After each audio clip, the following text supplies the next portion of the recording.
ख्वाबनाए Hormuz में अमरीका और Iran के दरमियान एक और फौजी झड़प हुई है। अमरीकी फौज ने ईरानी ड्रोन्स हमलों का दावा करके ईरानी रडार तंसीबात पर फजाई हमले किए। सेंटकॉम ने ईरानी जज़ायर पर हमलों की वीडियो जारी की।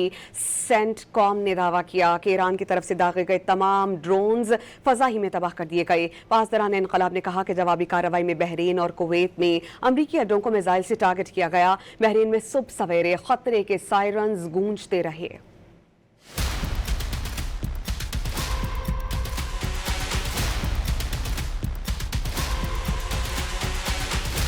आबनाए हुर्मुज़ में अमरीका और ईरान एक बार फिर आमने सामने आ गए।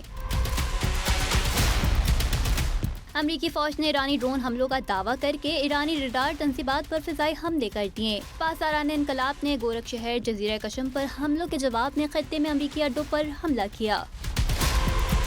सेंटकॉम के मुताबिक ईरान ने कुवैत और बहरीन की तरफ 7 बैलिस्टिक मिसाइल दागे। ईरान से दागे गए 6 मिसाइलों को फिजा में ही रोककर तबाह कर दिया गया, जबकि 7वां मिसाइल अपने हदफ तक पहुंचने में नाकाम रहा। सेंटकॉम ने दावा किया कि हमले में किसी भी अमरीकी फौजी या एहलकार को कोई नुकसान नहीं पहुंचा। बहरीन में अमरीकी बहरिया के 5वें फ्लीट के हेडक्वार्टर्स पर भारी नुकसान के ईरानी दावे झूठे हैं।